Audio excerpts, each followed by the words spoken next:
तुलसीदास जी का नाम भारत के ही नहीं बल्कि पूरे विश्व के साहित्य में सबसे अग्रणी है। तुलसीदास जी के जन्म के विषय में अनेकों मतभेद है। कहा जाता है कि तुलसीदास जी का जन्म 1511 ईस्वी में हुआ था। इनके जन्म के संबंध में एक दोहा भी प्रसिद्ध है। इसको नोट करेंगे। इनका जन्म कब कहा जाता है? 1511 ईस्वी में। ठीक है। 1554 बिसे कालिंदी के तीर, श्रावण शुक्ला सप्तमी, तुलसी धर्यो धी शरीर। महाकवि तुलसीदास जी के पिता का नाम आत्माराम दुबे था।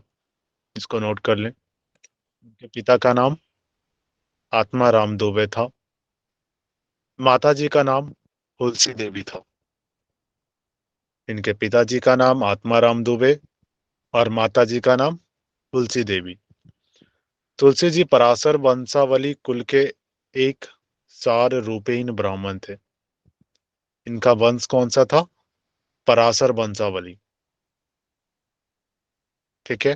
इनका जन्म उत्तर प्रदेश राज्य के बांदा शहर के नजदीक राजपुरा गांव में हुआ था। नोट करेंगे। इनका जन्म स्थान उत्तर प्रदेश राज्य के बांदा शहर के नजदीक राजपुरा गांव में। तुलसीदास जी का जन्म संबंधी घटना एवं शिक्षा। तुलसीदास जी के जन्म को लेकर अनेक कथाएं प्रचलित हैं। ऐसा माना जाता है कि तुलसीदास जी 12 महीने तक अपनी मां के गर्भ में रहे थे। ये कथाएं कुछ प्रचलित है कि ये अपनी मां के गर्भ में 12 महीनों तक रहे थे और जन्म से ही इनके दांतों की संख्या 32 थी।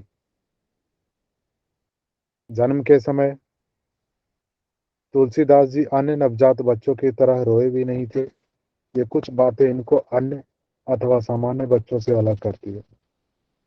ये कुछ कथाएं। जन्म हुआ था तो वह 9 महीने में न होकर 12 महीने में हुआ था। जन्म से ही इनकी जो दांतों की संख्या थी। जन्म के समय तुलसी बच्चों को रोक भी नहीं थी, जो उनको सामान्य बच्चों से अलग करती थी। ऐसी मान्यता जन्म के समय तुलसीदास जी ने रोने की बजाय राम शब्द बोला था। ऐसा माना जाता है कि तुलसीदास जी ने रोने की बजाय राम शब्द बोला था। इसीलिए बचपन में ही इनका नाम राम बोला रखा गया था। इनका दूसरा नाम और क्या था? राम बोला। इन्होंने राम शब्द होते ही बोला था, जन्म लेते ही, इसलिए इनका नाम राम बोला रखा गया था। तुलसीदास जी के बारे में ज्योतिषियों ने बताया था कि यह बालक अशुभ घड़ी में पैदा हुआ है। जन्म के समय ज्योतिषियों ने कहा था कि इस लड़के की वजह से इनके माता पिता के ऊपर संकट रहेंगे। बताते हैं कि कुछ दिन बाद ही इनके माता पिता का देहांत हो गया था। बालक राम बोला छोटी उम्र में ही अनाथ हो गए थे। ऐसा कहा जाता है कि इनका ये जो माता पिता की मृत्यु थी वह बचपन में ही हो गया था। इनके जन्म के कुछ दिन बाद ही इनके माता पिता का देहांत हो गया था। ये काफी छोटी उम्र में ही अनाथ हो गए। माता पिता मृत्यु के बाद दासी चुनिया ने बेसहारा रामबोला का अपने बच्चे की तरह पालन पोषण किया। इसके पालन पोषण किसने किया? दासी चुनिया। उन्होंने इनका पालन पोषण किया क्योंकि इनके माता पिता पिता की मृत्यु बहुत ही कम उम्र में हो गई। लेकिन जब राम बोला 5 वर्ष 6 महीने के थे तब दासी चुनिया का भी देहांत हो गया था। ठीक है। ज्योतिषियों का बोलना था कि इनका जो जन्म हुआ था वो गलत अ, अशुभ घड़ी में पैदा हुआ। अशुभ घड़ी में इनका जन्म हुआ था, वो घड़ी शुभ नहीं थी। इसीलिए इनके जन्म के बाद ही इनके माता पिता के ऊपर संकट होंगे। और कुछ ही समय बाद इनके माता पिता की मृत्यु के बाद जो चुनिया थी, जो दासी थी, उन्होंने इनको पाला। लेकिन कुछ समय बाद जब 5 6 महीने के थे तभी उनकी जो जो दासी थी, वो चुनिया जिन्होंने इनको पाला था, उनका भी देहांत हो गया था। अब बालक राम भोला अकेले रह गए थे। मठवासी आदेश पर वैष्णव की तपस्या करने वाले नरसिंह दास ने राम बोला बालक को अपने आश्रम में रखा और इनका नया नाम तुलसीदास रख दिया। इनका नया नाम तुलसीदास किसने रखा? नरहरि दास ने। वह अपने साथ इनको ले गए जो पैंगों की तपस्या करते थे। वह नरसिंहदास ही इनको जो दासी चुनिया की मृत्यु के बाद वो नरसिंहदास इनको अपने साथ ले गए और आश्रम में ही रखा और वहीं पे इनका नाम तुलसीदास रखा गया। आश्रम में रहकर तुलसीदास जी ने संस्कृत व्याकरण सहित चारों वेदों का मन लगाकर अध्ययन किया। इसके बाद तुलसीदास ने प्रमुख भारतीय दर्शनों का भी अध्ययन किया।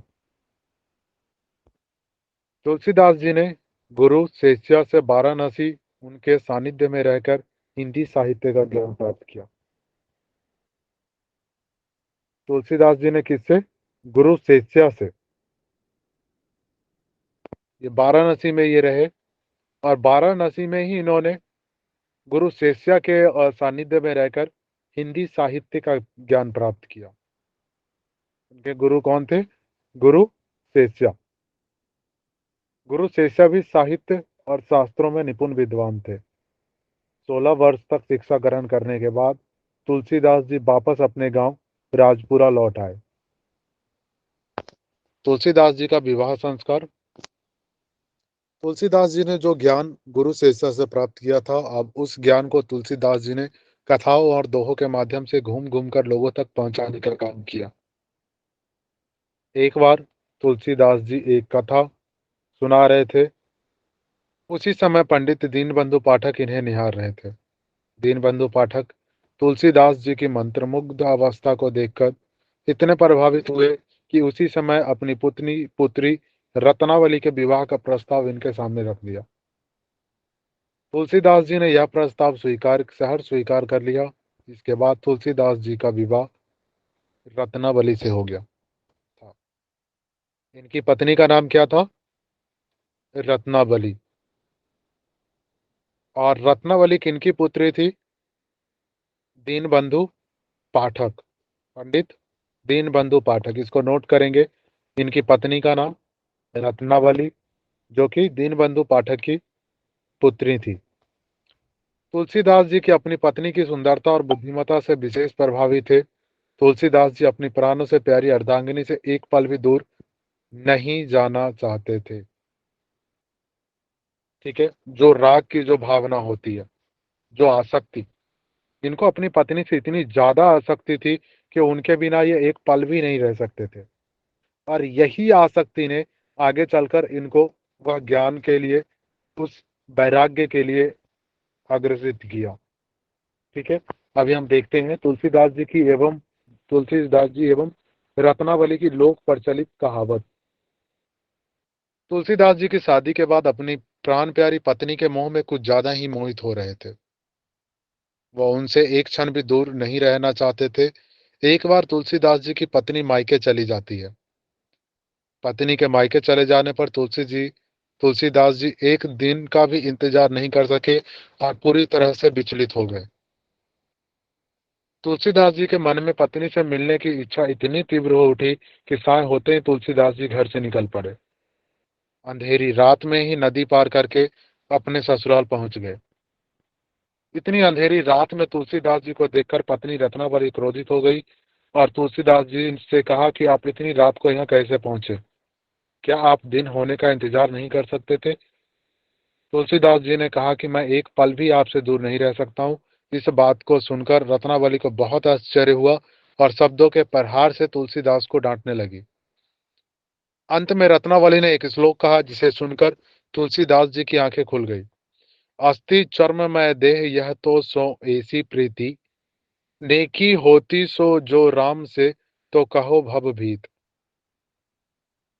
उन्होंने यही कहा कि यह जो अस्थि और चर्म, जो हड्डियों का और जो चमड़ों का शरीर है, उससे इस प्रकार की मोह नेकू होती जो राम से, तो कहो भवभीत। लगाव तो जो कहा जाता है कि लगाव, तो उनको कहने का तात्पर्य यही था कि अगर लगाव होना चाहिए वो तो आपको राम से होना चाहिए था। इस शरीर से प्रीति, इस शरीर से आसक्ति। इस श्लोक के द्वारा रत्नावली ने तुलसीदास जी को जीवन का वास्तविक मर्म समझाते हुए कहा, आप इस हाड़ व मांस से बने हुए शरीर से जितना प्रेम करते हो, यदि इससे आधा प्रेम भी भगवान राम से कर लो तो भवसागर से पार हो जाओगे। उनकी पत्नी भी बहुत बड़ी विद्वता थी, क्योंकि उनके जो पिता थे वो खुद पंडित रहे थे। तो वो इन चीजों को जानती थी, वो इन चीजों से कहीं ना कहीं ऊपर थी। आसक्ति, मोह, इन चीजों से कहीं बहुत आगे थी, इन बातों से। इसलिए उनको जब तुलसीदास जी रात को पहुंचे तो उनको ये आश्चर्य हुआ, क्योंकि तुलसीदास जी राम के ही भजन गाया करते थे, राम के ही उसमें उनके गुणगान गाया गाया करते थे। तब उनकी पत्नी को ऐसा लगा कि कहीं ना कहीं ये अगर सिर्फ इनको इसी चीज से प्रेम है, अगर अगर इसीलिए उन्होंने ये चीज कहा कि अगर आप इस हाड़ और मांस से बने हुए शरीर से जितना प्रेम करते हो, यदि आप उससे आधा भी उस भगवान राम से कर लो तो आप भवसागर पार हो जाओगे। इस कड़वे प्रवचनों को सुनकर तुलसीदास जी का अपनी पत्नी से मोह भंग हो गया और उसी समय वे गृहस्थ जीवन का त्याग कर भगवान राम की आराधना में लीन हो गए। यह एक ऐसा कहानी थी जिसके माध्यम से, एक जो कहावत है, इसी समय इनका जो पत्नी के लिए मोह था वो भंग हो गया, और जो जीवन से मोह था, गृहस्थ जीवन से, इन्होंने गृहस्थ जीवन का त्याग किया, और इस समय इनके मन में वो वैराग्य की भावना उत्पन्न हुई। इनकी पत्नी का एक शब्द, एक श्लोक सिर्फ, तीर्थ यात्रा एवं राम भक्ति, अपनी पत्नी के मुख से ज्ञान की बातें सुनकर तुलसीदास जी का आंतरिक स्वाभिमान जाग गया था। अब तुलसीदास जी जीवन में कुछ नया करने की ठान चुके थे। तुलसीदास जी ने ज्ञान की तलाश में भारत के अनेक पवित्र स्थानों की यात्रा की। तुलसीदास जी ने बद्रीनाथ, द्वारकापुरी, रामेश्वरम और हिमालय के योगी।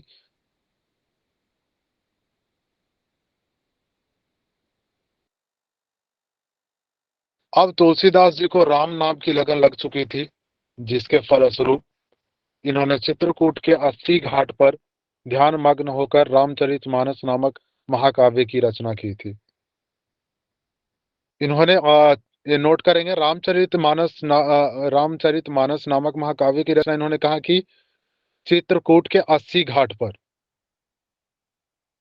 ठीक है, आज भी ये चित्रकूट में जो 80 घाट है वो प्रसिद्ध है, क्योंकि यहाँ पे रामचरितमानस की महाकाव्य की रचना हुई थी। मानस की रचना किन्होंने की? तुलसीदास जी ने। नोट करेंगे, काव्य लिखने का मार्गदर्शन तुलसीदास जी को हनुमान जी से प्राप्त हुआ था। इनको मार्गदर्शन किससे प्राप्त हुआ? हनुमान जी से। इन्होंने अपनी कई रचनाओं में बताया है कि राम भक्त हनुमान इन्हें कई बार साक्षात दर्शन देकर प्रेरित कर चुके थे। ठीक है, इन्होंने अपनी रचनाओं में लिखा है कि हनुमान जी से इन्होंने कई बार दर्शन किया, और उन्हीं से प्रेरित होकर इन्होंने रामचरितमानस की रचना की। तुलसीदास जी के अनुसार हनुमान जी के अनुग्रह से ही इन्होंने भगवान राम जी के दर्शन हुए थे। ठीक है, एक बार तुलसीदास जी कामदगिरि पर्वत की परिक्रमा करने के लिए गए हुए थे। उसी दौरान तुलसीदास जी ने घोड़े पर बैठे दो राजकुमारों को देखा। उस समय तुलसीदास जी समझ नहीं पाए, लेकिन इनको बाद में पता चला कि हनुमान की पीठ पर बैठे हुए दोनों राजकुमार कोई और नहीं बल्कि स्वयं भगवान श्री राम और लक्ष्मण थे। इस घटना का वर्णन इन्होंने अपनी प्रसिद्ध रचना गीतावली में भी किया है। इनके दूसरी रचना का नाम क्या है? गीतावली। और जो इन्होंने देखा कि जो दो राजकुमार थे वो घोड़े पर बैठे हुए थे, लेकिन उस समय इनको कुछ समझ में नहीं आया। लेकिन बाद में इनको पता चला कि जो हनुमान के पीठ पर दो जो राजकुमार बैठे, वो कोई और नहीं बल्कि श्री राम और लक्ष्मण ही थे। इसी घटना का वर्णन इन्होंने अपनी जो प्रसिद्ध रचना है वो गीतावली, उसमें किया है। ठीक है, अगले दिन सुबह फिर से तुलसीदास जी की भेंट दोबारा राम लक्ष्मण से होती है। एक बार तुलसीदास जी चंदन घिस रहे थे, उसी समय राम और लक्ष्मण प्रकट हुए और इसके बाद भगवान राम उसी चंदन से तुलसीदास जी को तिलक करते हैं। इसके लिए एक दोहा भी प्रसिद्ध है। चित्रकूट के घाट पे भई संतन के भीर, तुलसीदास जी चंदन घिसे, तिलक देत रघुबीर। यह एक दोहा है जिसमें उन्होंने बताया है कि चित्रकूट पे जब ये बैठे थे, चंदन घिस रहे थे, उसी समय राम, भगवान राम और लक्ष्मण वहां पधारते हैं, वहां पहुंचते हैं और तुलसीदास जी का तिलक करते हैं। ठीक है। तुलसीदास जी का साहित्यिक योगदान। आज से लगभग 400 वर्ष पूर्व तुलसीदास जी ने अपनी लेखनी चलाई थी। तुलसीदास जी की रचनाओं पर एक कवि ने क्या खूब कहा है, पश्य देवस्य काव्यम न मृणोति न जीर्यति। अर्थात देव पुरुषों का काव्य ना कभी मरता है और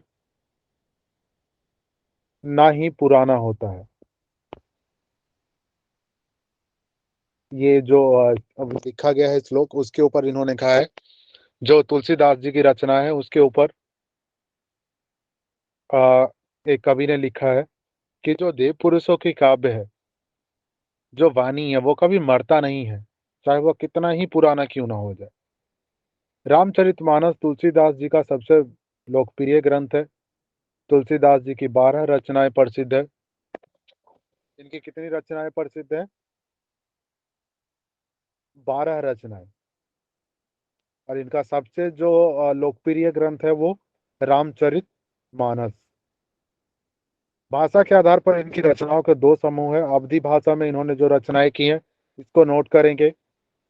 रामचरितमानस, रामलला नहछु, बरवाई रामायण, पार्वती मंगल, जानकी मंगल और रामजा प्रश्न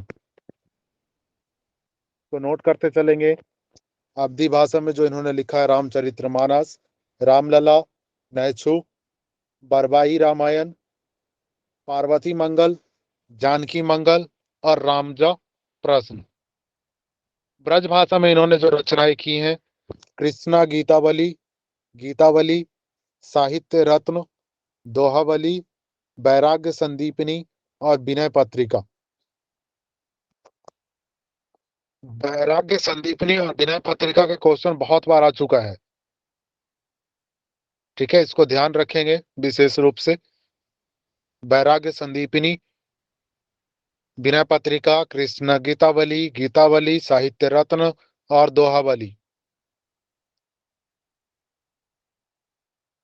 तुलसीदास जी की अन्य रचनाएं जो हैं, हनुमान चालीसा, हनुमान अष्टक, हनुमान बहु, तुलसी सतसाई, जानकी मंगल, पार्वती मंगल, दोहावली और संकट मोचन। ठीक है, ये इनकी रचनाएं हैं। श्री रामचरितमानस अवधी भाषा में तुलसीदास जी द्वारा रचित प्रसिद्ध महाकाव्य रामचरितमानस है। इसे तुलसीदास रामायण या तुलसी रामायण भी कहा जाता है। श्री रामचरितमानस को और किस नाम से जाना जाता है, इसको नोट करेंगे। रामायण या तुलसीकृत रामायण। यह 7 कांडों, अध्यायों, बालकांड, अयोध्या कांड, अरण्य कांड, किष्किंधा कांड, सुंदर कांड, लंका कांड, जिसे युद्ध कांड भी कहा जाता है, और उत्तर कांड में विभक्त है। श्री रामचरितमानस में कितने कांड है? 7। जिसको जो अध्याय है, लेकिन इसमें इसको कांड कहा गया है। 7 कांड है। कौन कौन से? बाल्यकांड, अयोध्या कांड, अरण्य कांड, किष्किंधा कांड, सुंदर कांड और लंका कांड, जो अंतिम है। ठीक है। और इसका उत्तरकांड जो कि आखिरी है। इसको लिखने में तुलसीदास जी को 2 वर्ष 7 महीने और 26 दिन का समय लगा था। इसको नोट करेंगे। रामचरितमानस की रचना कितने वर्षों में हुई, कितने समय में हुई? 2 वर्ष, 7 महीने और 26 दिन। ठीक है। त्रेता युग में राम और रामायण अर्थात बुराई पर अच्छाई की विजय का प्रतीक रामचरितमानस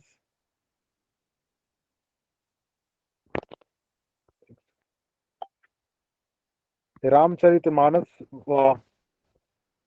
वर्ष में विश्व के 100 सर्वश्रेष्ठ काव्यों में,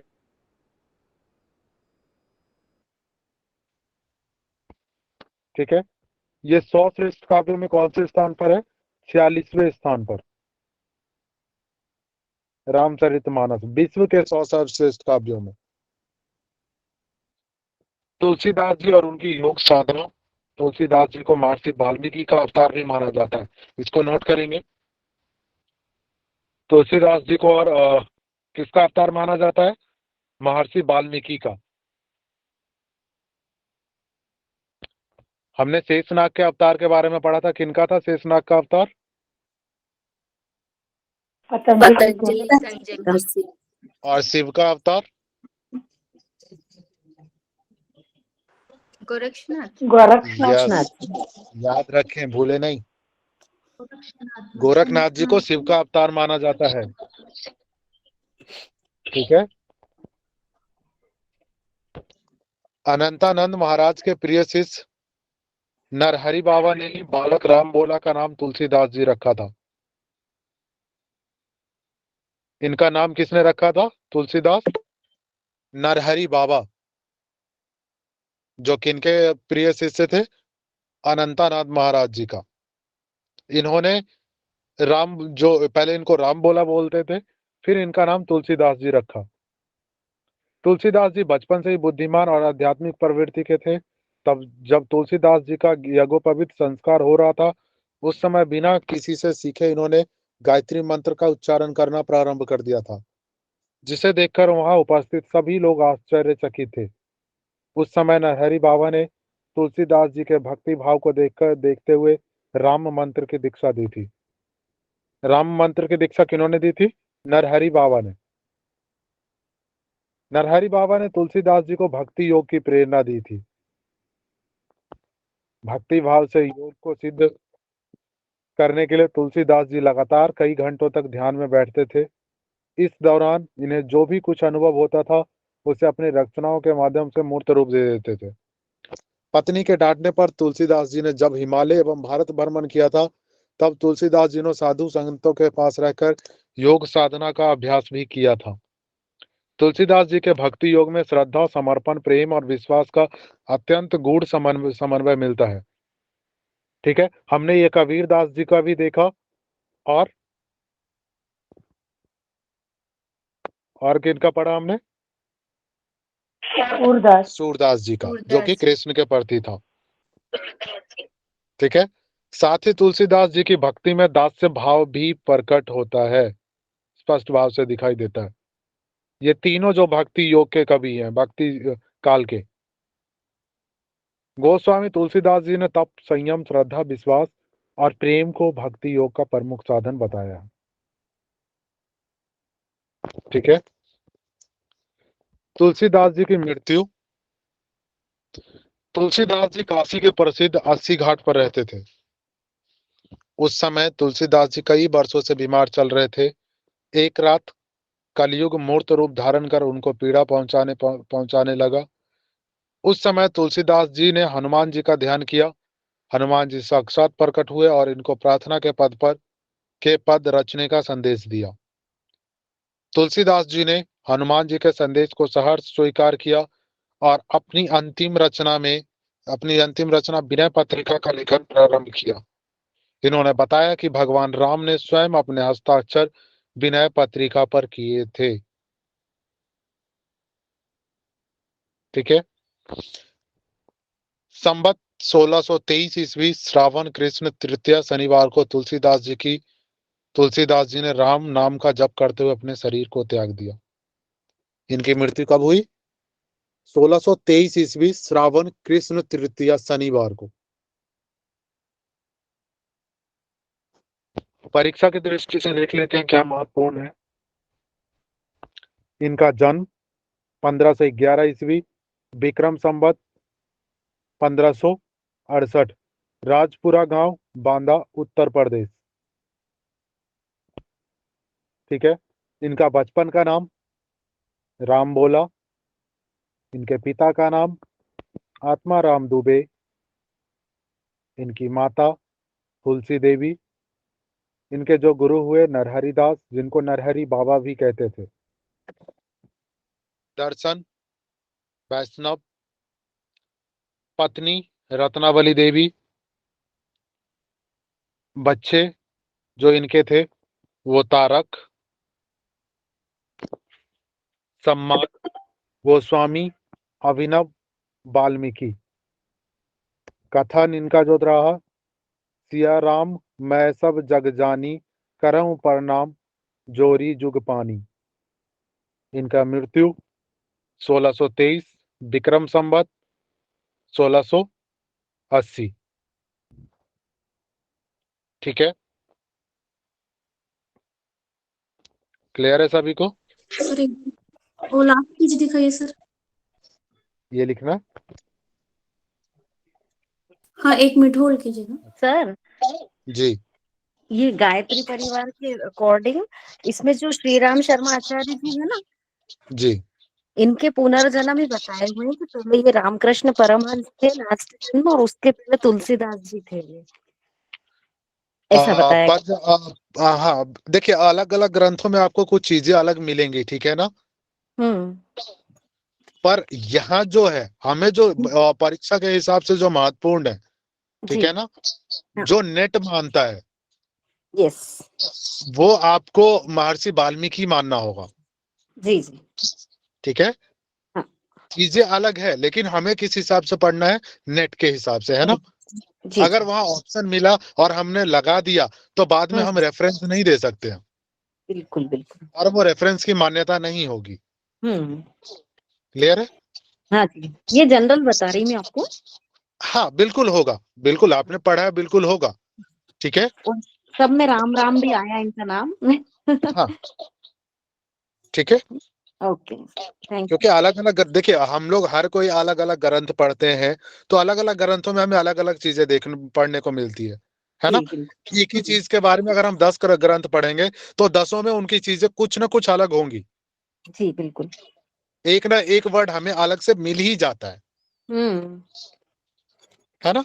लेकिन हाँ जी। हमें क्या करना है, हमें वो चीजें करनी है, हमें वो चीजें याद रखनी है जो हर जगह मान्यता बिल्कुल है ना। अगर कोई पूछ देता है तो फिर वो ये कहेंगे कि आप रेफरेंस दीजिए, बिल्कुल बिल्कुल सही। ठीक है ना। और रेफरेंस हम वो देंगे जो रेफरेंस मान्यता है जिसकी। जी बिल्कुल, अकॉर्डिंग टू सिलेबस। क्लियर है ना। क्योंकि जैसे हम देखते हैं कि जो पीएचडी करते हैं तो पीएचडी में हम क्या करते हैं कि अगर हम रिसर्च कर रहे होते हैं, अगर हम कहीं से डाटा लेते हैं, है ना, तो उस डाटा का ऑथेंटिकेशन जो होता है कि ऑथेंटिक है या नहीं है, उसका राइट। सत्यता की जांच कंपलसरी हम्म। है ना। अगर हाँ। हमने मान के चले कि हमने किसी ग्रंथ से ले लिया लेकिन वो ग्रंथ सत्यता के उस पे आपका खरा नहीं उतरता है तो वो डाटा नहीं माना जाएगा आपका, यस सर। है ना। तो चीजें सर हम जी वो अवधि भाषा का दिखाइए ना पेज, ब्रज भाषा और अवधि भाषा की रचनाएं, वो हाँ लिखना रहेगा मेरा।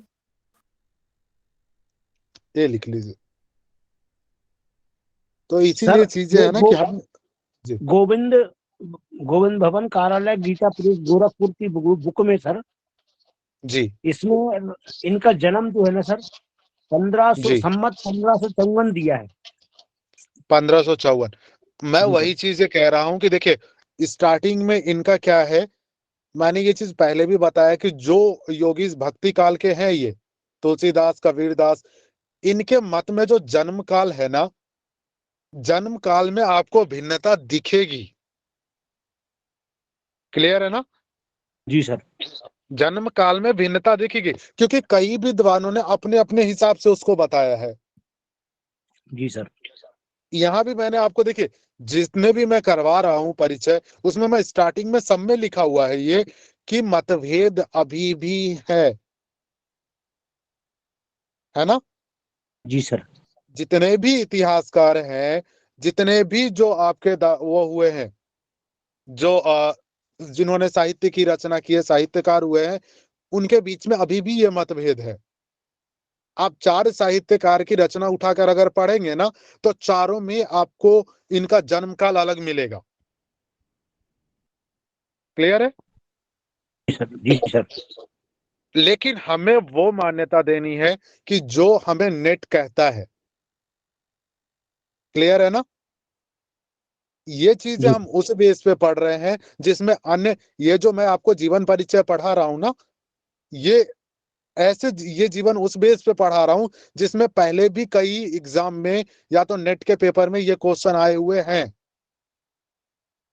क्लियर है। तो इस आधार पर जो जन्म है वो यही मानते हैं। जी सर। क्लियर है ना।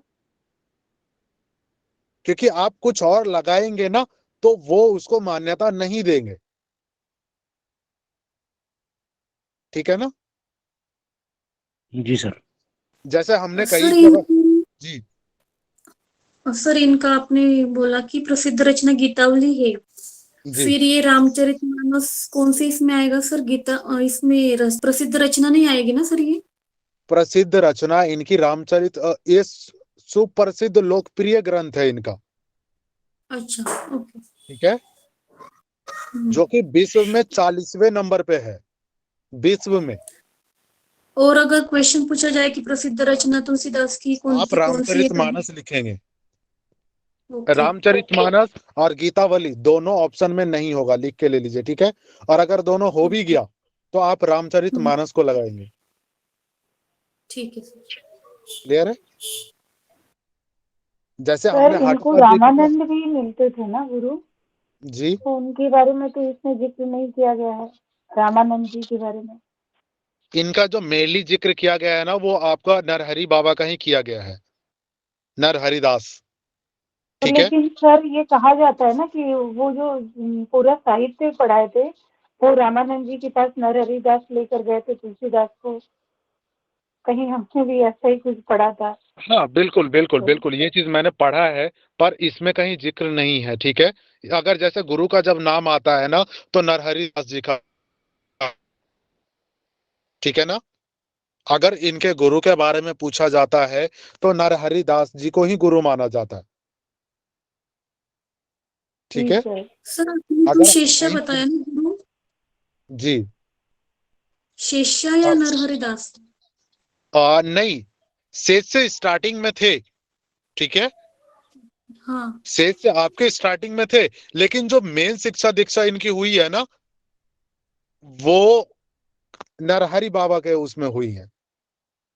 शेषिया से क्लियर तो है ना। आपने ये बताया ना कि हिंदी साहित्य का ज्ञान सिर्फ उन्होंने उनके साहित्य का सानिध्य में ज्ञान रहकर उन्होंने प्राप्त करवाया है। ठीक किया। है। जी लेकिन जो बाकी जो वेदों का ज्ञान हुआ ना इनको, और भक्ति योग के जो बाकी चीजों जो आगे हुए। ठीक है। वैसे तो आप देखिए कि इन्होंने काफी संतों से सीखा, है ना। मैंने ये बताया आप लोगों को कि काफी हिमालय में भी गए संतों से, लेकिन उन सभी के नामों का जिक्र कहीं नहीं है। ठीक है। अगर वैसे हम देखेंगे तो इनके गुरु बहुत सारे होंगे ना, क्योंकि कई जगह पे हिमालय में गए, कई जगह पे और भी गए, वहां भी इन्होंने कई सारे संतों से दीक्षा ली। परंतु जो इनको मेन जो वेदों का जो इन्होंने अध्ययन किया, वेदों का और बाकी जो ग्रंथों का अध्ययन किया, ठीक है, वो नरहरि बाबा के उसमें किया इन्होंने, सानिध्य में। ठीक है। जो कि कहाँ किया, 80 घाट पे, वाराणसी।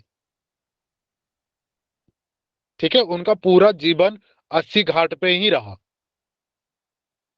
ज्यादातर जो जीवन बीता इनका। ठीक है ना। सर फिर चित्रकूट तो आया था। सर ये जो भाषा है, अवधी भाषा और ब्रज भाषा, ये मतलब क्या है इसका? देखिए, अवधी भाषा अलग भाषा है एक।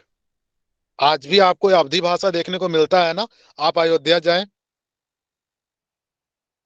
अयोध्या में आपको अवधी भाषा मिलता है नहीं मिलता है। Okay sir. ठीक है। और अगर यही आप उत्तर प्रदेश के ब्रज क्षेत्र में जाते हैं तो वहां ब्रज भाषा मिलेगी आपको।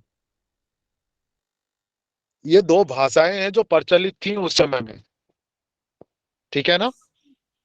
सर आपने बोला कि चित्रकूट के घाट में वो हुआ था जो राम जी से परिचय, चित्रकूट तो अयोध्या में आता है ना सर? जी बिल्कुल, चित्रकूट अयोध्या में है आपका। नहीं तो आपने बोला कि पूरा जीवन 80 घाट मतलब बनारस की वाराणसी में। ज्यादातर जीवन जो था, जीवन का ज्यादा समय, ठीक है। ऐसे तो इन्होंने देखिए भ्रमण भी किया है ना। मैंने ये पहले भी बताया कि इन्होंने काफी जगह भ्रमण भी किया है, हिमालय में कई जगहों पे। लेकिन इनका जो ज्यादातर जो जीवन बीता ना, जीवन का जो ज्यादा काल था, समय था, वो इनका 80 घाट पर रहा है। हर जगह से घूमकर ये 80 घाट पे ही रहे। क्लियर है ना। जी सर। इसीलिए जो ये जो घूमते थे ना, उसी का जो अवधि में अयोध्या में ये भी गए, अयोध्या भी गए, ठीक है, चित्रकूट भी गए। तो इनकी जो भाषाओं का जो दिखता है आपको, ये जो अवधी भाषा है, ठीक है। अवधी भाषा कहाँ का है? अयोध्या साइड का अवधी भाषा है। आज भी अवधी भाषा आपको अयोध्या में मिलेगी, ठीक है ना। और कोई डाउट?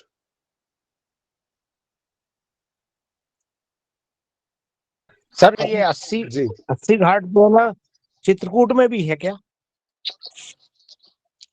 जी नहीं, चित्रकूट में नहीं, 80 घाट ये नहीं नहीं, बनारस में है। वाराणसी में है। वाराणसी है, बनारस। वाराणसी में है, काशी में है, काशी काशी काशी को ही काशी में है बनारस ये। कहते हैं, ठीक वो है। भी तो पता होना चाहिए मुझे वो नहीं। जी जी, वाराणसी। लेकिन चित्रकूट में नहीं है, ये बनारस में है। सर कोई चित्रकूट है क्या? सर लेकिन वो एक दिखाई लाइन सर, उसमें तो ऐसे लिखा उसमें तो मैंने चित्रकूट लिखा हुआ चित्रकूट के था, 80 घाट पे। रामचरितमानस का महाकाव्य की रचना की गई एक सेकंड, चित्रकूट के 80 चित्रकूट घाट। के 80 घाट घाट पे वहां से लिखा है शायद सर। हाँ ऐसा ही। Just a second. हाँ सर, यहाँ पे है लिखा।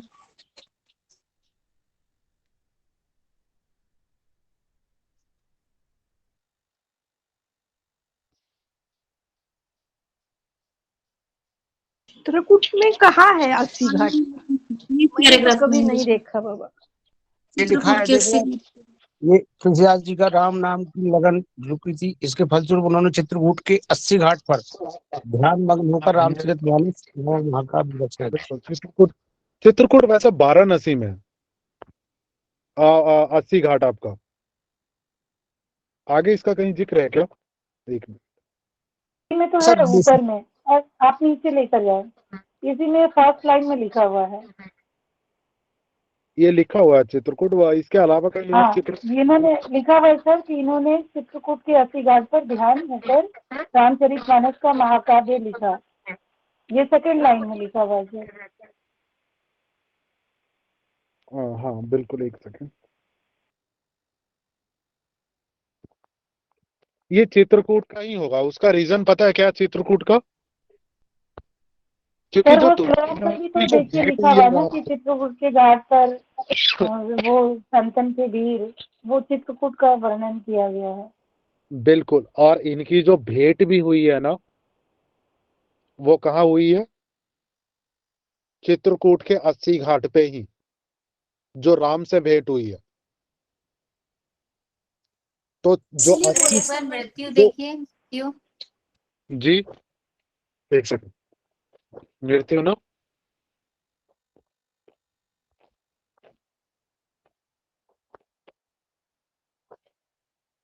ये कौन सा बुक है? ये आपका उनकी बुक है ये। मैं अभी बता रहा हूँ आपको।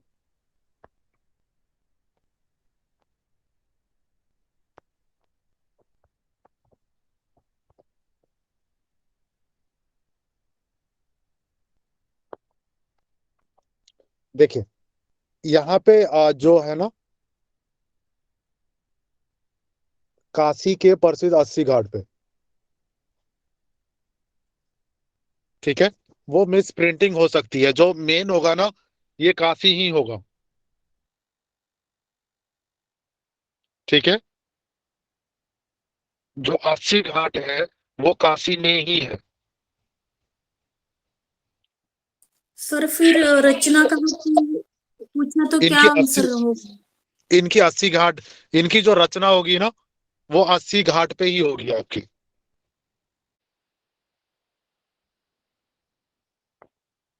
इसमें थोड़ा सा कंफ्यूजन है क्योंकि दोनों जगह ना अलग अलग नाम है।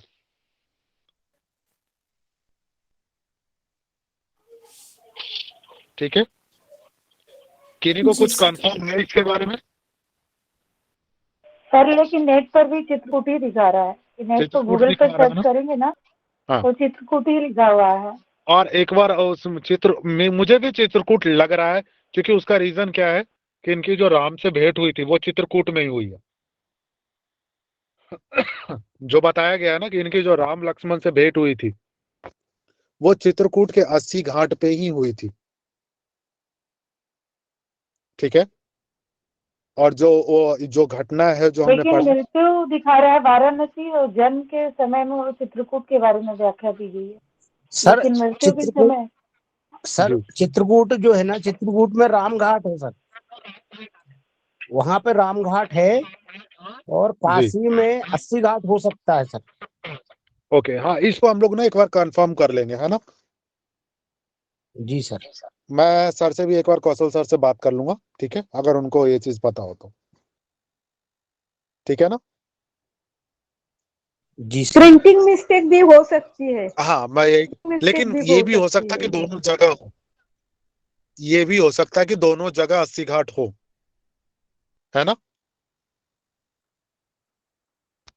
तो मैं एक बार इसको कंफर्म कर लूंगा। ठीक है, और कोई डाउट? ये बढ़िया क्वेश्चन था क्योंकि मैंने ये चीज इतना ध्यान नहीं दिया था, ठीक है ना? तो बढ़िया था जिन्होंने ध्यान दिया है, तो मैं इसको कंफर्म कर दूंगा। ठीक है, और कोई प्रश्न? जी सर।